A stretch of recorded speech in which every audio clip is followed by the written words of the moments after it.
Good morning, students. Welcome back. During the last classes, we have talked about the properties of charges and how to find out the interaction between two charges. For that, we have defined Coulomb's law, and Coulomb's law defines the force between two charges separated by a distance. And we have seen a charge interacts with another charge through a certain space called electric field. And the strength of electric field at a particular point that we have defined as electric field intensity. And the method to find out the electric field intensity due to a particular charge that we have already defined as you have to find out the force acting on a unit positive charge placed at that particular point. Suppose you are having a test charge and you have to find out the electric field intensity at a particular distance from that particular source charge.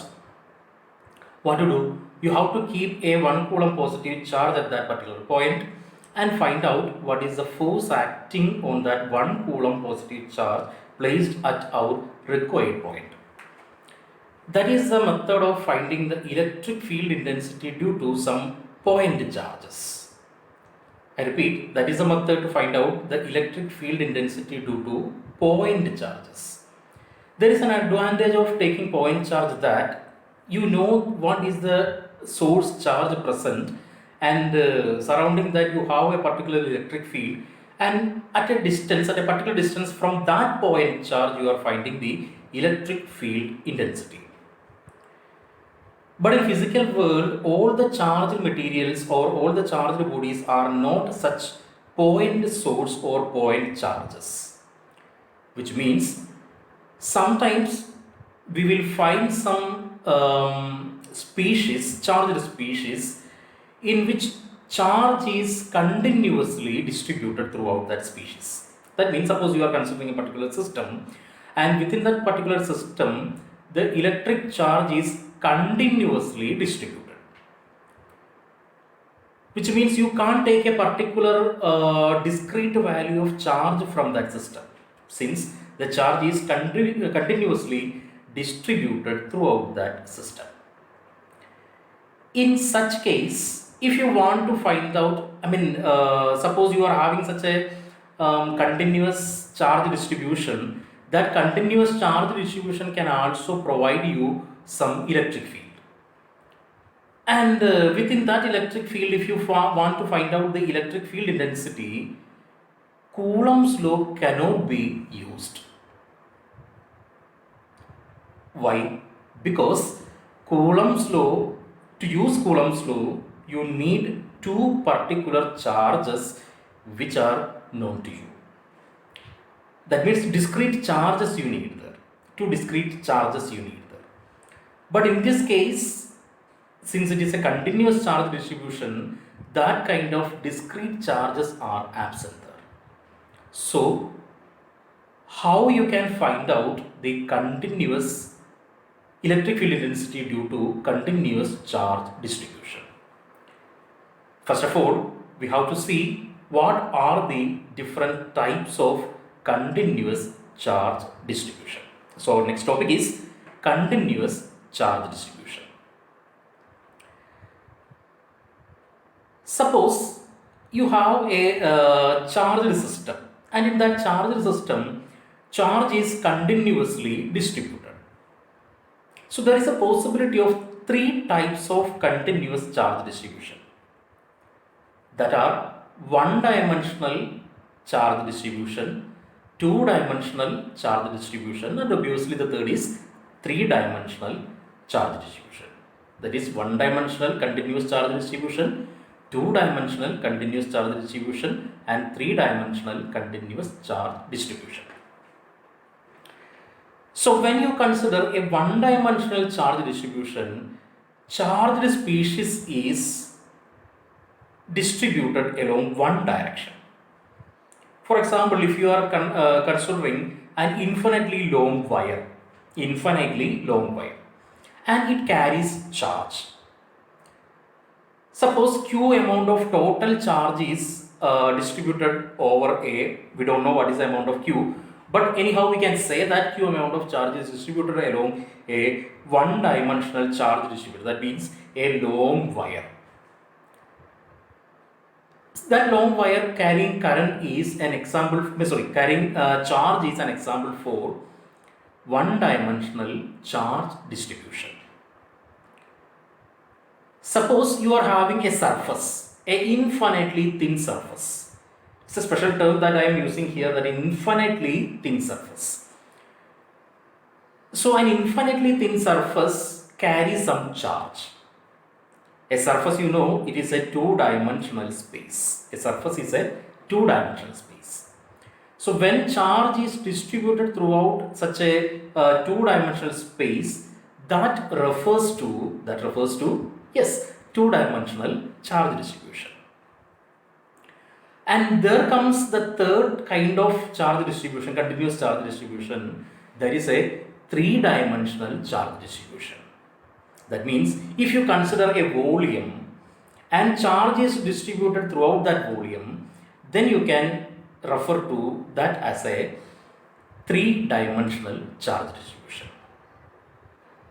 In simple words, we can say one-dimensional charge distribution is along a particular wire, two-dimensional charge distribution is along a surface, and three-dimensional charge distribution is throughout a volume. That are the three different types of continuous charge distributions. And I already told you, in continuous charge distribution, we can't find out what is the total charge present there in that system. But in each case, you can define what is the charge present in unit entity or unit dimension. You know, in one dimension, only one dimension is there, only one direction is there. So you can call that as length, which means charge is distributed along a length. In two-dimensional charge distribution, charge is distributed along a surface, and surface is having area. So that you can call as aerial charge distribution or surface charge distribution. And the third one, that is charge is distributed along three-dimensional space, so that is volume charge distribution. That means charge is distributed throughout a volume. So in each case, if you are finding the charge present per unit entity, that can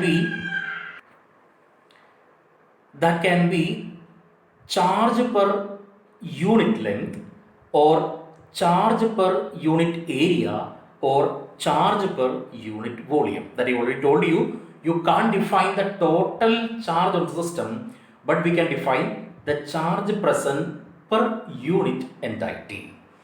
So first of all, we can define the charge per unit length. So charge per unit length is defined as linear charge density. Charge per unit length is known as the linear charge density, and it is denoted as lambda. So lambda defines linear charge density, which is the charge per unit length of a one-dimensional continuous charge distribution. Is it clear? So when you are considering this two-dimensional charge distribution, that is surface charge distribution, so there you can define the charge present per unit area. Charge per unit area. Charge per unit area is known as surface charge density. Charge per unit area is known as surface charge density, and it is denoted as sigma.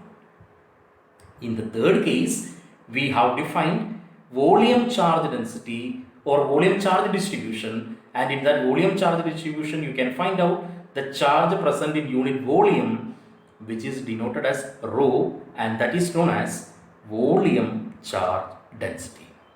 So in continuous charge distributions, you can define lambda, sigma and rho, where lambda is the linear charge density, sigma is the surface charge density, and rho is the volume charge density. So that are the three different types of charge distributions and charge densities. Okay, so I will show you some slides here. See, this defines the continuous charge distribution. So the first case we have defined the linear charge distribution. So here you can have on the right hand side you can have the first diagram in which a wire is there which is having positively charged, and there you have to define the charge per unit length, that is lambda. So when you are considering a small portion of that of length dl, it carries some amount of charge. And that amount of charge dq, the first equation that you can see there, dq is equal to lambda into dl, where dl is the length of that charged wire, small element of charged wire, and lambda is the charge per unit length. So there you can define lambda dl is the small charge due to that small charged element dl of length dl, which carries a charge dq. And if you are considering a distance r from that particular element dl, and you are placing a test charge q0 at that distance r, you can see in the diagram. So the force acting on q0 due to that small current charged element dl is 1 by 4 pi epsilon 0 q0 into dq divided by r square. Remember what is dq there? dq is not the total charge on the wire, but it is the charge on the small element dl. So df is equal to, df is a small force on q0 due to the small element dl, which is 1 by 4 pi epsilon 0 q0 into that dq you can replace by lambda into dl divided by r square multiplied by unit vector r, that is the vector form of Ohm's law, vector form of Coulomb's law that I already told you.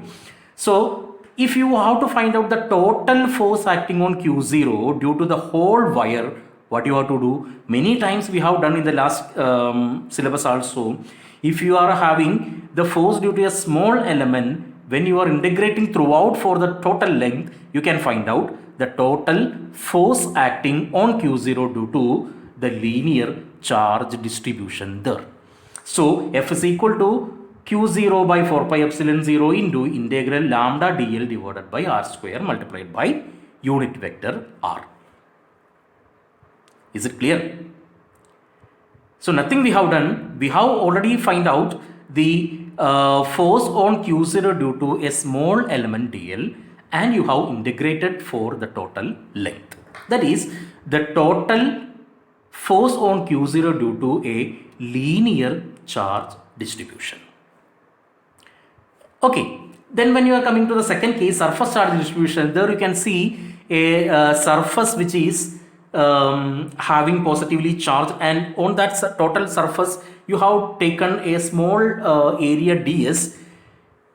Surface charge density is sigma, so you can find out the total charge on that particular small area ds, which is equal to sigma into ds, which is denoted as dq there. Are you getting that? So due to that dq at a distance r, what should be the force placed on q0? That is simply 1 by df is equal to, in earlier case you can define df is equal to 1 by 4 pi epsilon 0 q0 into dq by r square into r. But remember here dq you can replace by sigma into ds. So if you want to find out the total force on q0 due to the total area, what to do? You have to integrate.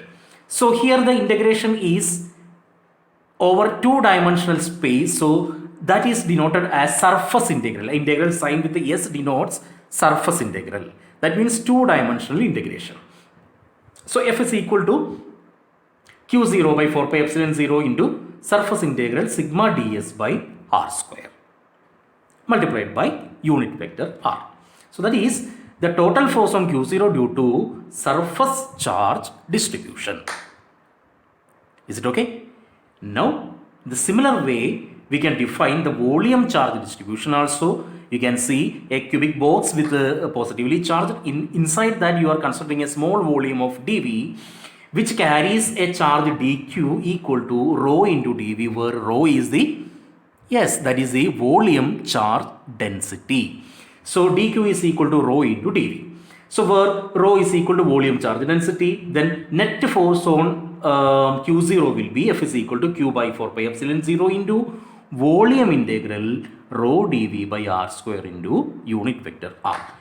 Remember, in the first case it is line integral, in the second case it is surface integral, and the third case it is volume integral.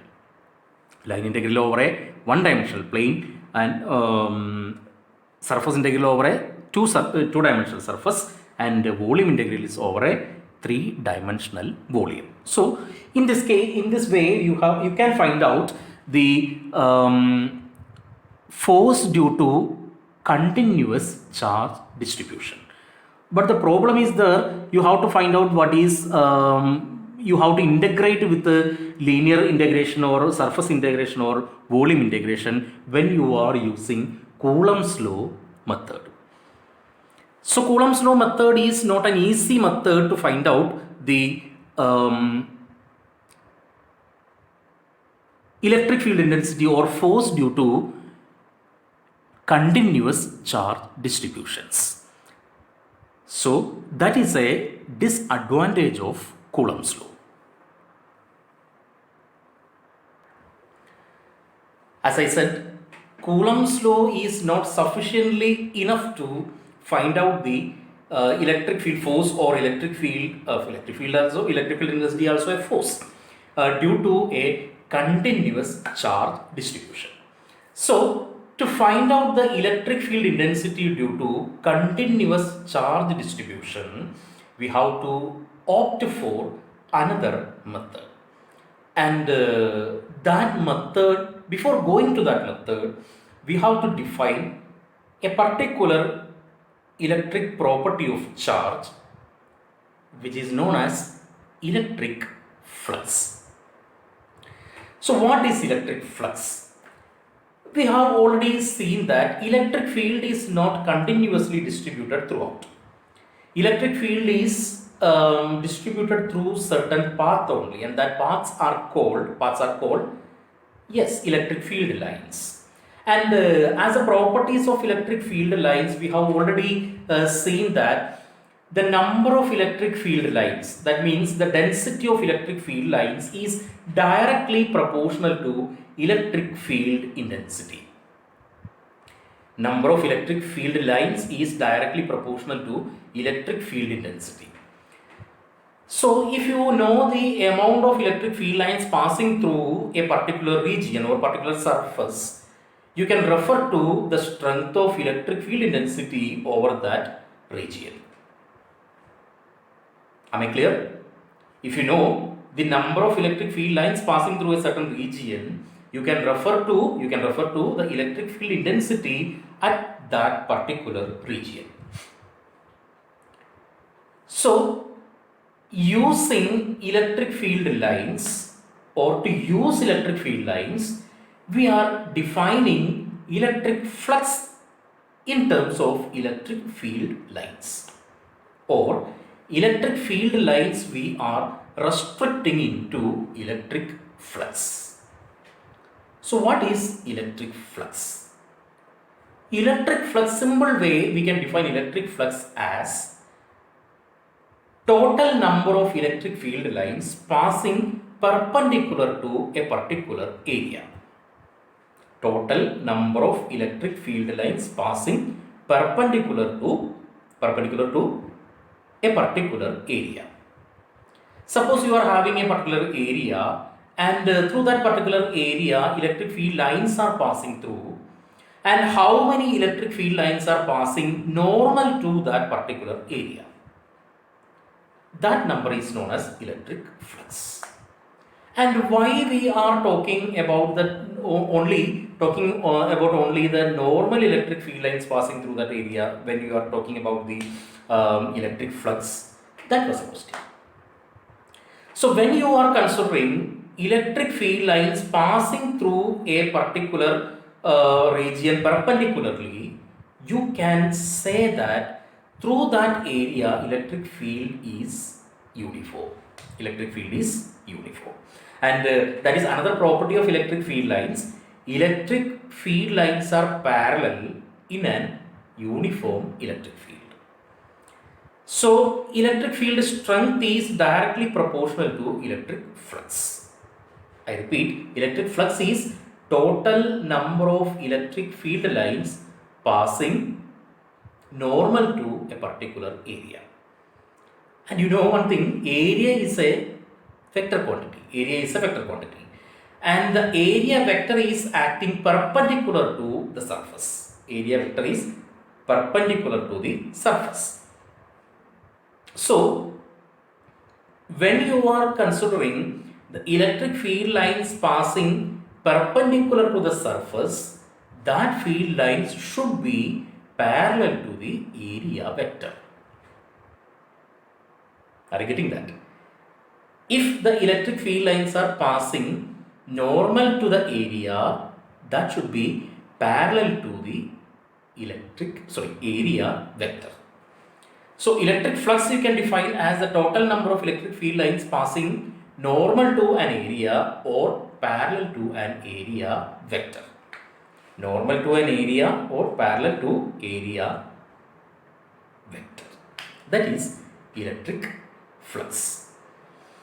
So, in terms of electric flux, we are defining the electric field intensity due to continuous charge distributions. In terms of electric flux, we are defining the electric field intensity due to continuous charge distributions. So to use electric flux as a mean to find out the electric field intensity, we have to define a particular theorem, and that theorem is known as Gauss theorem. That theorem is known as Gauss theorem. So, we have to start with Gauss theorem. Okay, here you can see the statement for Gauss theorem, statement of Gauss law or Gauss theorem. So, it states that electric flux through any surface enclosing charge is equal to Q by epsilon 0, where Q is the net charge enclosed by the surface. I repeat, electric flux through any surface enclosing a charge is equal to Q by epsilon 0, where Q is the net charge enclosed by the surface. Okay, you have seen that statement. Suppose you are having a surface and that surface encloses a charge. As a property of a charge, when you are having a charge, from that charge, either the field lines are diverging out or converging into, depending upon the nature of the charge. From the positive charge, field lines are diverging out. To the negative charge, the field lines are converging into. Anyhow, from a charge, electric field lines are produced or converged. And we have defined the flux as electric field lines passing through a particular surface in normal direction. So this Gauss theorem says that the flux through any closed surface, electric flux through any closed surface is 1 by epsilon 0 times the charge enclosed by that surface. If you are having a closed surface and that closed surface is enclosing a charge, then the flux passing through that surface is 1 by epsilon 0 times the net charge enclosed by the surface. So there are different tricky terms there in that Gauss's theorem. You have to be careful about that terms. And the first term is total electric flux through any closed surface. Total electric flux. What is electric flux? That we have already said. Electric flux is the number of electric field lines passing normal to that surface. So which field lines are passing normal to that surface, that field lines are only considered when you are counting flux. In other words, you can say, when you are counting the flux, you have to consider only the surface through which field lines can pass perpendicularly. If it is a closed surface and a closed surface has many surfaces, and through some certain surface the field lines are passing normal, and through some surface electric field lines are passing parallel. But when you are counting the flux, those surfaces through which the field lines are passing normal only can be considered. The surface through which the field lines are passing parallel cannot be considered. When we are going to some examples, it will be more clear, but you have to remember that when you consider the flux, only the surface you have to consider where the electric field lines are passing perpendicularly, and the regions or the surfaces through which the field lines are passing parallel cannot be considered when you are counting the flux. That is one of the tricky term that you have used by Gauss. And another one is you have to use a closed surface. You have to consider a closed surface. And flux through a closed surface is 1 by epsilon 0 times the net charge enclosed by that surface. The net charge enclosed by that surface. What do you mean by the net charge enclosed by a surface? Suppose you are having a closed surface. Suppose a sphere. Sphere is a closed surface. Better example for a closed surface is a sphere. That is a very simple one. So that surface, that spherical surface encloses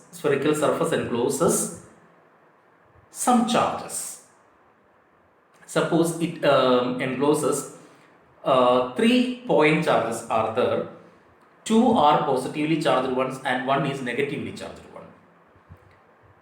First one is having 1 coulomb positive charge, second one is having 5 coulomb positive charge, and the third one is having 2 coulomb negative charge. First one is 1 coulomb positive charge, second one is 5 coulomb positive charge, and the third one is 2 coulomb negative charge. So what is the net charge enclosed by the surface? The net charge enclosed by the surface is 1 plus 5 minus 2. That means 4 coulomb positive charge it is enclosed. So what will be the nature of electric field lines from that 3 charges? That means the net effect of those 3 charges is 4 coulomb positive charge. So the electric field lines are diverging from that system, which means through the surface of that sphere, electric field lines are passing radially outwards. Are you getting? Instead of these 3 charges, another 3 charges are present inside a sphere. Those are 1 coulomb positive charge, 5 coulomb positive charge, and there is a 10 coulomb negative charge. 1 coulomb positive charge, 5 coulomb positive charge, and 10 coulomb negative charge. Then what will be the net effect of all these 3 charges? Yes, that is 4 coulomb minus charge. So what will be the nature of electric field lines of the these three charges? Since it is a net effect of negative charge, electric field lines are converging into the system. So through the surface of that sphere, electric field lines are converging into, that means passing radially inwards. So that I told you, the nature of net charge is important there.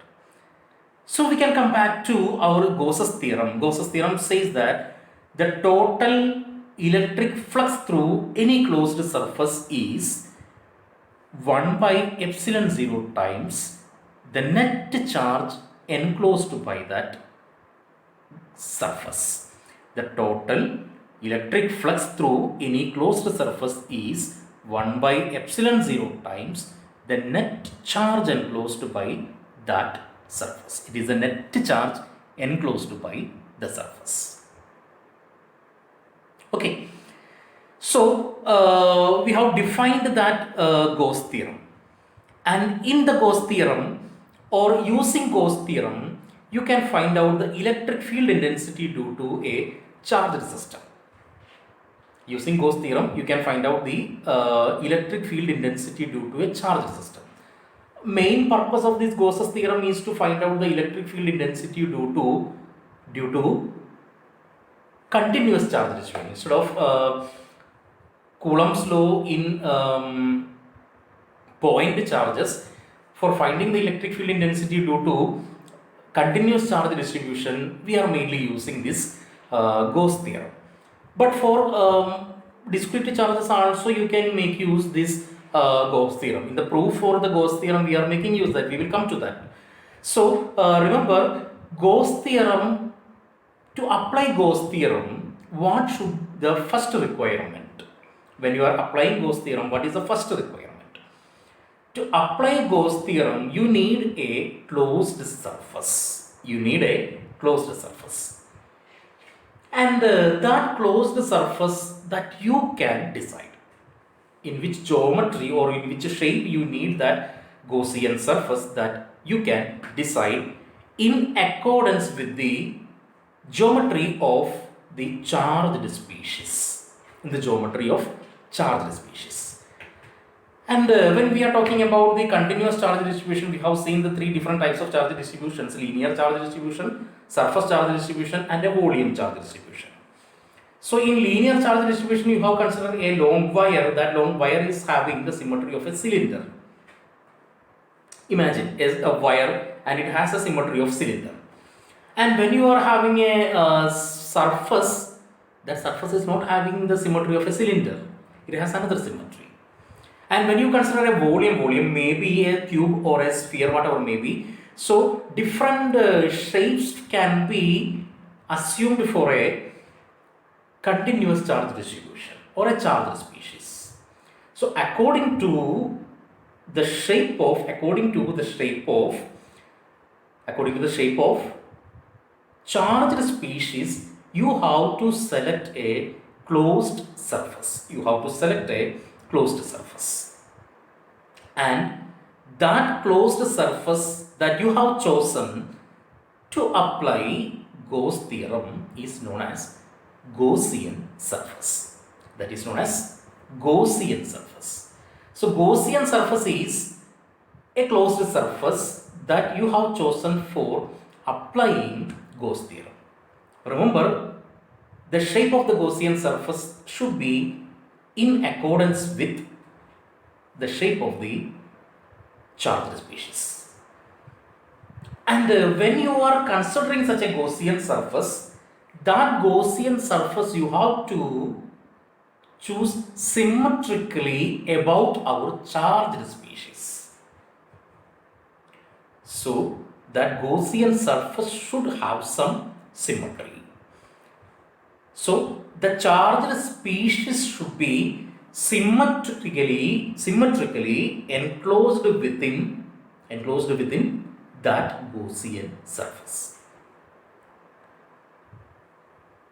Are you getting confused? Listen carefully. To apply Gauss theorem, we need to choose a Gaussian surface. That Gaussian surface should be a continuous closed surface. The shape of that Gaussian surface should be in accordance with the dimension or the shape of your charged species. And that charged species should be symmetrically enclosed within the Gaussian surface. Now it is clear. And again, when you consider the Gaussian surface surrounding our charged species, from that charged species, field lines should be diverging or converging into. No problem. But through the Gaussian surface, electric field line should be passing not perpendicular to throughout the whole surface of the Gaussian surface sometimes. Which means throughout the whole surface of this Gaussian surface, electric field lines may or may not be passing perpendicular directions. So when you are considering the electric flux, you have to consider the area of the Gaussian surface through which electric field lines are passing normal. If through some regions or surface the electric field lines are not passing normal, that surface we have to avoid. That surface cannot be considered. Okay, so we need a Gaussian surface for applying Gauss theorem.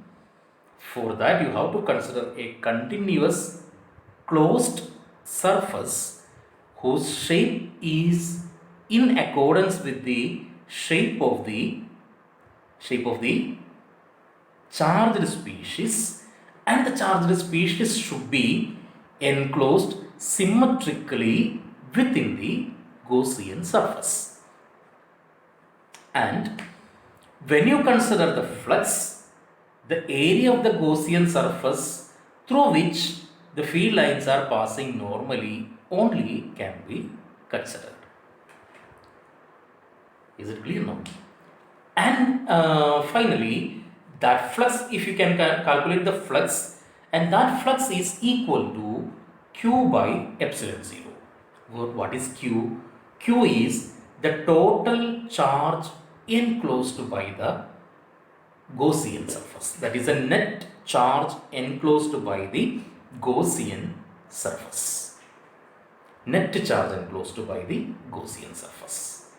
I already explained what is the importance of net charge enclosed by the Gaussian surface. So, what is the net charge enclosed by the Gaussian surface? That should be divided by epsilon 0 so as to find out the flux. So, that is the method of Gaussian theorem or Gauss law for finding the electric field intensity due to charged systems, whether it is discrete charged systems or continuous charged systems. So now you have to remember the statement of Gauss's theorem. Remember the statement for Gauss's theorem and keep in your mind what are the precautions that to be taken before you apply the Gauss's theorem. And when we go for some examples or the applications of Gauss's theorem, it will be more clear. So before going to the applications of Gauss's theorem, we have to prove Gauss's theorem. So how you can prove Gauss's theorem? So if you want to prove a new theorem, what to do? Easiest way is choose an already established concept, and if that already existing concept can be explained using the new theorem, it will be clear to all. The same we are using here, we are using Gauss's theorem to explain or to find out the electric field intensity due to a point charge. Electric field intensity due to a point charge. Okay, so we know Suppose you are having a charge Q. You are having a source charge Q. And due to the source charge Q, we are having a electric field surrounding that. All these matters we have already defined and discussed. So at a distance R, you are having a point P where you have to find out the electric field intensity due to Q. You can easily find out using Coulomb's law. What to do? Place 1 coulomb positive charge at the required point and find out what is the force experienced by that 1 coulomb positive charge. What will be that? F is equal to 1 by 4 pi epsilon 0 Q into 1 divided by R square. Simply 1 by 4 pi epsilon 0 Q by R square. Is it? What is that? That is the force experienced by unit positive charge placed at that particular point. What should be that? That is equal to the electric field intensity due to that charge Q placed at a distance, R from the charge. Which means from the charge Q at a distance R, the electric field intensity is 1 by 4 pi epsilon 0 Q by R square. Note it down. E is equal to 1 by 4 pi epsilon 0 Q by R square is the electric field intensity due to the charge point charge Q using Coulomb's law method. And now we are going to find out the same using Gauss theorem. Okay, so if you are getting the same result, then we can say that proves the Gauss theorem. So we can go for the Gauss theorem so as to find out the electric field intensity due to a point charge Q. See, the point charge plus Q is placed there, and we have to apply Gauss theorem. So what is the first requirement for applying Gauss theorem? What? Yes, that is Gaussian surface. Since the point charge is having spherical symmetry, here we have chosen a Gaussian surface as a sphere, a spherical Gaussian surface. And one more thing, where you have to find out the electric field intensity at a distance R. So you have chosen a spherical Gaussian surface of radius R surrounding a point charge Q. Why it is so? Yes, then only that required point will lie on the surface of that sphere or the spherical Gaussian surface. Is it clear? So whenever you find out whenever you are applying Gauss theorem, you have to choose a Gaussian surface in such a way. You have to choose the Gaussian surface in such a way the required point will lie along the surface of that Gaussian surface. That is very, very, very, very important. You have to choose the Gaussian surface in such a way the required point should lie along the surface of the Gaussian surface. Okay, so here you can apply Gauss's theorem. So Gauss's theorem says that the flux is equal to Q by epsilon 0, where Q is the net charge enclosed by the Gaussian surface. But here you have to find out the flux in another method initially. We have already said that flux is the total normal electric field lines passing normal to a particular surface. So how you can find out the electric field lines passing normal to a surface? For that, you can see the first equation written here. Phi is equal to closed integral E dot dA. And what is dA there? In the diagram you can see dA is a small area over the Gaussian surface. Is it? so we are finding the flux passing through a small area on the Gaussian surface, and you are integrating over the whole area so as to get the total electric flux passing through the whole area. Are you getting me? On the Gaussian surface, you are choosing a small area first, and through that small area, what is the flux passing through the small area that you are finding first? After that, you are integrating over the whole Gaussian surface so as to find out the total electric flux. So here phi E is equal to closed integral E dot ds. That integral sign is rounded, so that rounding indicate that a surface integral or closed integral over a surface. So closed integral E dot dA. E is a vector and dA is a vector. So E dot dA should be scalar product between E and dA. That will be E dA cos theta. You are remembering the scalar product between two vectors. If A and B are two vectors, vector A dot vector B is equal to A into B into cos theta, where A and B are magnitudes of vector A and B, and cos theta is the angle between vector A and B. Here also we are considering E and dA in such a way, dA is taken in such a way which is parallel to E. Then only field lines are perpendicular to that dA. That I already explained to you. If the field lines are normal to the area, then they should be parallel to the area vector. So E dot dA will become E dA cos 90, E dA cos 0, E dA cos 0. Why it is cos 0? Because E and dA are parallel, so angle between two parallel vectors will be 0. So E dot dA will become E dA cos 0, but cos 0 is 1, so that will become integral E dot dA. So E is constant, it can be taken out, so E into integral dA.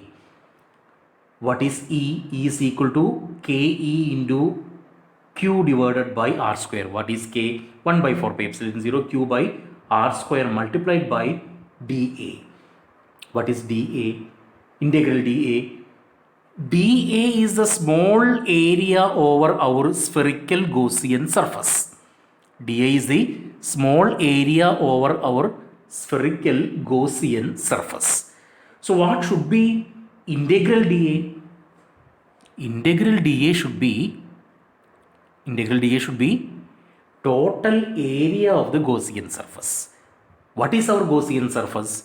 Our Gaussian surface is a sphere of radius r.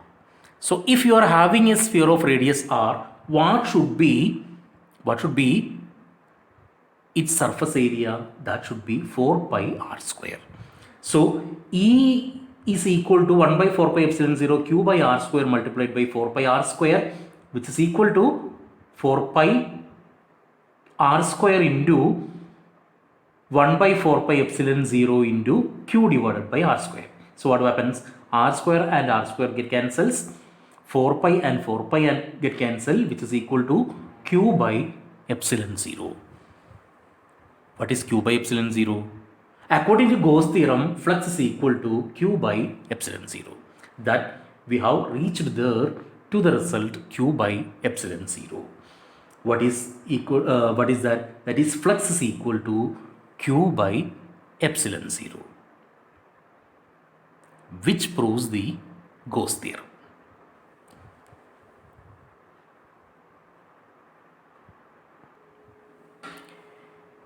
Okay, if you are thinking in the reverse sense, from the Gauss law, integral E dot dA is equal to, what is that? That is flux. Flux is equal to integral E dot dA, which is equal to E into integral dA, which is equal to Q by epsilon 0. That is, Gauss theorem already says flux is equal to Q by epsilon 0. But that flux is written here as integral E dot dA. What is integral E dot dA? E into integral dA. What is that? A is the total area of the Gaussian surface. So E into A is equal to Q by epsilon 0.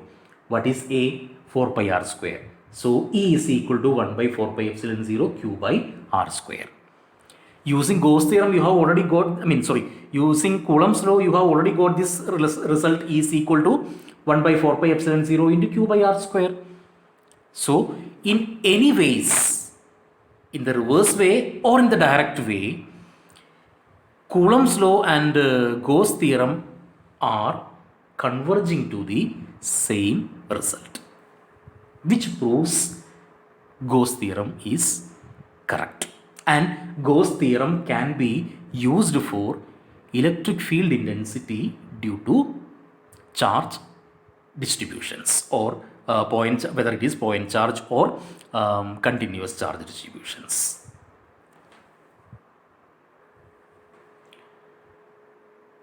Okay, so I think you are clear with the concept of Gauss theorem, and Gauss theorem says when you are having a charged distribution and you are having a closed surface surrounding that charge distribution, then the total normal electric flux passing through the closed surface is 1 by epsilon 0 times the net charge enclosed by the surface. Okay, so that is Gauss theorem. Revise it, learn it, and we will be back with the applications of Gauss theorem. That's all for today. We will meet. Bye. Enjoy your time.